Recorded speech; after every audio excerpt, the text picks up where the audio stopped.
сказав мені військовий, коли приїздили в Миколаїв, мені сказали, двоє військових. Я про гумор більше, я просто розкажу щось із гумору про наших військових. Вони приїхали з передових позицій, запізнились на сніданок. І можу це довести, наскільки це також люди, що вони приїхали і кажуть, вибачте, будь ласка, запізнення, просто під артобстріл, вибач. Ты уже тут? Да, 5 евро. Хочеш жарт? Очки модные. Українські. Знаєш, що ми робимо, коли сидимо в окопах і коли росіяни нас криють зі всього, що тільки є? Я кажу, не знаю, але цікаво, що? І він каже, а ми дзвонимо в поліцію і кажемо, алло, терміново сюди, тут якісь хулігани стріляють. І це, оцей показник, наскільки наші військові в жахливих ситуаціях, наскільки важко, але наскільки вони не втрачають почуття гумору, наскільки вони йдуть вперед, і наскільки вони примір того, що нам потрібно не зупиняти жодну секунду і робити все можливе для того, щоб ця жахлива війна скінчилася. Тому ще раз дякую вам величезне, гарного вам дня, виходьте з бійців сюди, дякую. Слава Україні! Героям слава! Кому мікрофон наступний? Хто хоче?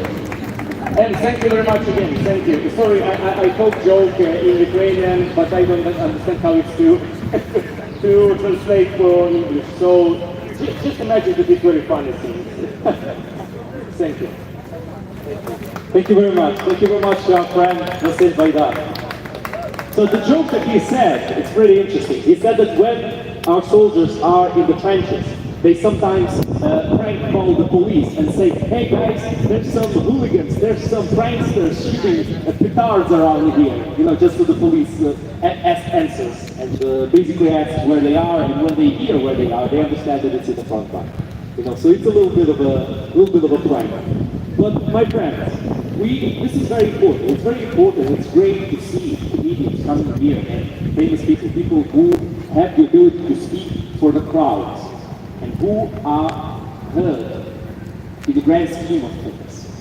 Because every single one of us should speak, every single one of us should spread this message. This is the most important message that can be sent nowadays. This is a war in Europe, the biggest war in Europe ever since World War II. This is no joke, my friends. And this is an absolutely terrifying precedent for the future of mankind. Not just Ukraine, not just Eastern Europe, not just Europe, but all of humanity. Because the country that has given up the most in order to achieve world peace is suffering now. And that suffering is unjustified and unprovoked. Ukraine has done nothing to Russia to deserve these war crimes that are being done against the Ukrainian people right now. Ukraine demilitarized, and Ukraine gave up their nuclear weapons. It was not only the nuclear weapons, mind you, that Ukraine gave up. We gave up a lot of our air force, a lot of our ships, a lot of our armor, a lot of our military. We gave it all up in exchange of promises of peace and prosperity for the future. Those promises have been broken by the Russian terrorist regime. And those promises continue to be broken nowadays. And they will be broken for as long as the Russian terrorist regime is not punished for their crimes in Ukraine. Russia has started this war. Russia has escalated this war. And the only way to end this war is to help Ukraine win, to help Ukraine beat back the Russian army that is still entrenched in Ukraine right now. The apologists who don't want Ukraine to receive the weapons to defend itself against this unjustifiable invasion, those same apologists are now saying that the Ukrainians are not having any success in the counteroffensive. That is not true. The Ukrainians are having an unbelievable success in the counteroffensive with the resources that they have at hand. But if the Ukrainians had access to every single resource that they need in this war would be over years ago. This war perhaps would never even begin if Ukraine was part of NATO all those years ago.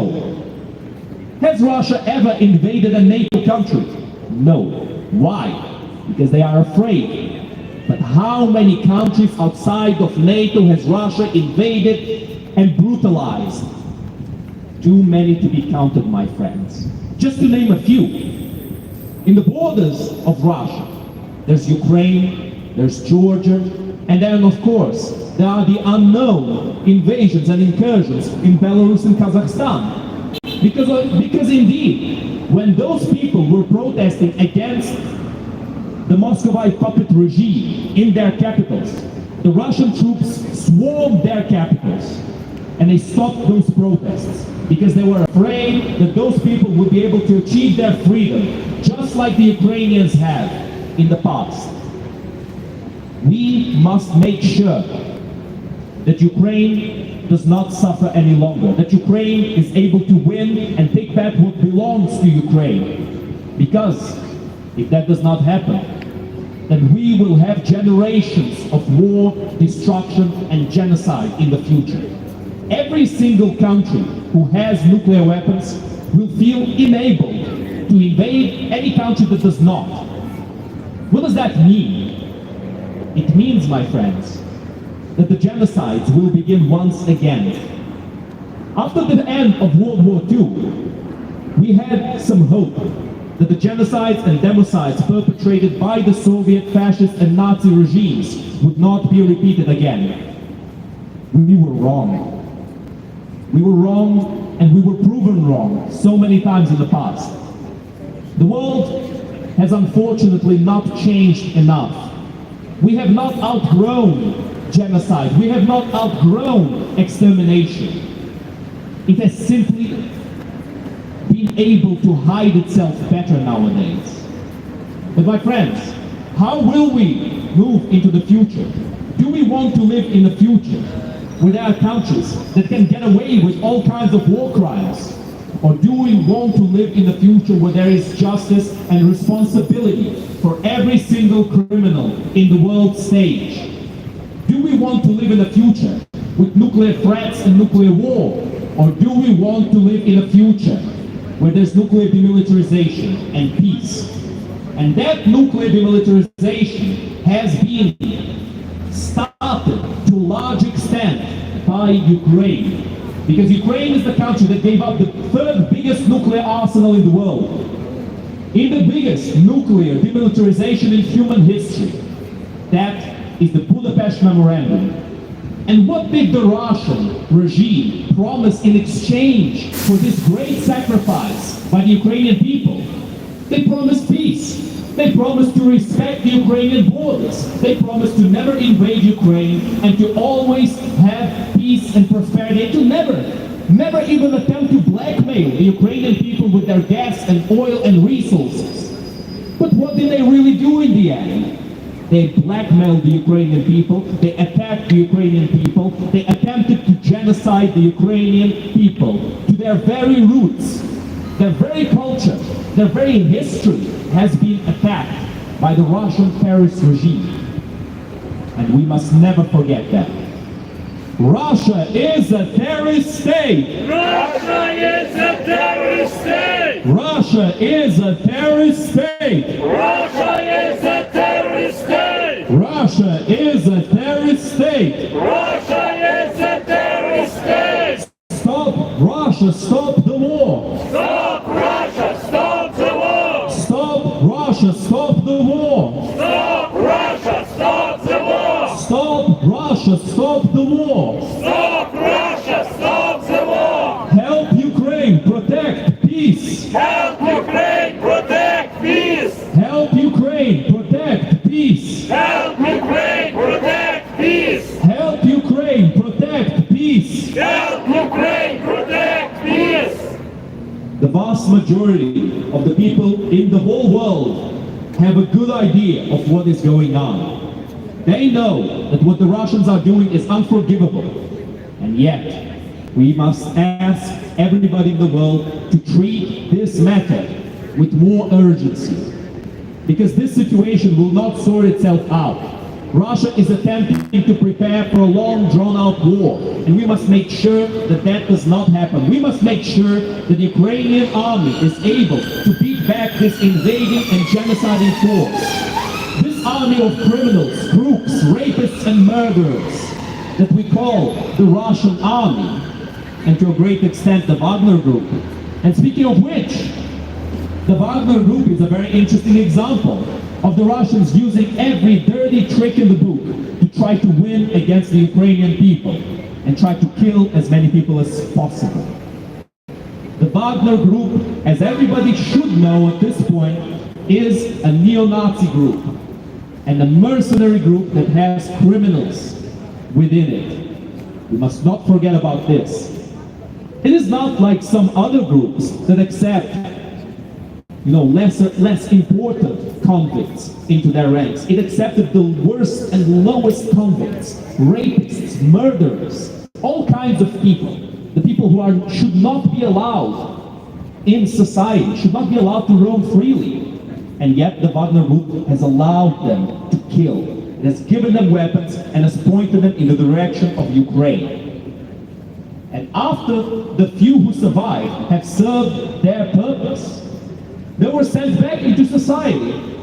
They started raping, killing, and murdering people once again, just like they had been before the war in Ukraine. Nothing has changed about those people. And for all the people who think they have something to gain by siding with Russia, once again, look at Wagner, look at Prigozhin. Prigozhin has been killed not because of the crime that he has committed, but because he was stepping on Putin's boots. He was stepping on his toes. He was getting a bit too ambitious. And that is why he died. Not because of all the war crimes that he has done in Ukraine. Putin loves war crimes. Putin encouraged Prigozhin's war crimes. And when he has died, Putin has said on TV that he highly respects all the work that Prigozhin has done in Ukraine. He does not condemn what he has done. He condones it. What he does condemn is anybody who thinks in a different way to Putin. Anybody who has ambitions of their own. Anybody who wants freedom for themselves and perhaps for their country.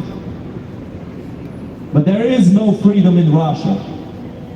And the worst thing of all is that Russia is not an isolationist country. It is not a country like North Korea used to be, that would just stick to their own ways and separate from the rest of the world. No, Russia is an expansionistic country. It's a country that's trying their best to spread their rotten core to the rest of the world. And they will stop at nothing until they achieve this or until they are stopped. That, my friends, is the grim reality with which we have to live with. That is the truth. And that is the truth that we tell for the whole world to hear. World, wake up! World, wake up! World, wake up!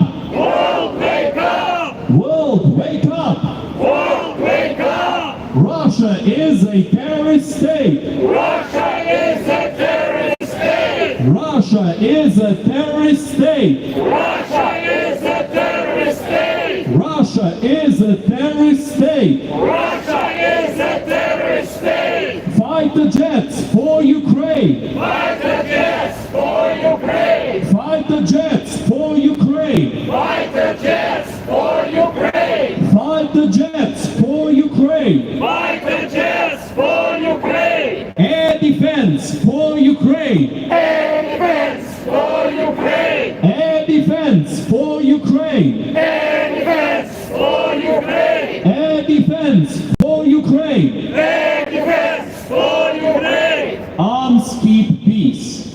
This sentence has been spoken a lot of times in our rallies, and it could not hold more truth than in this current situation. If there is somebody who wants to take your freedom, who wants to take your property, who wants to take your life from you, and who does not care about law, order, or decency, none of that. How are you supposed to defend yourself if you are weak? How are you supposed to defend yourself if you have nothing to do so? With kind words and tears. Is that it? That is only going to encourage the person who's attacking you to do it more, because they will see that as weakness. That is Russia. It's a psychopathic country. It's a country that cannot be reasoned with, a country that cannot be negotiated with. We have tried. many times in the past, and every single time it has failed. Every single time Russia broke their agreements, every single time Russia violated their treaties, every single time Russia moved further and committed further war crimes. That is what they've always done, that is what they will always do. That is why we must tell everybody in the world, we cannot take Russian words and believe them. We cannot do that. We should have never done it. But now, with so much proof at hand, why should we ever listen to the apologists who tell the Ukrainian people to give up their lands in exchange for peace? What peace? This peace was promised in 2014 when Russia annexed Crimea. Was it a long-lasting peace? No. This peace is being promised again by the same apologists who spoke back then. Why should we trust them?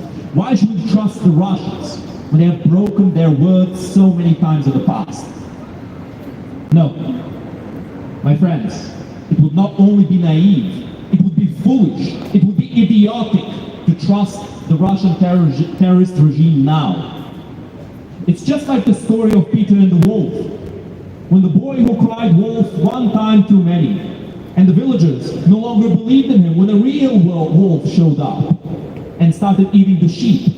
But in this case, the wolf is Russia, and the wolf has put the sheep's clothing and is behaving like a lamb, and is trying to get inside of your homes.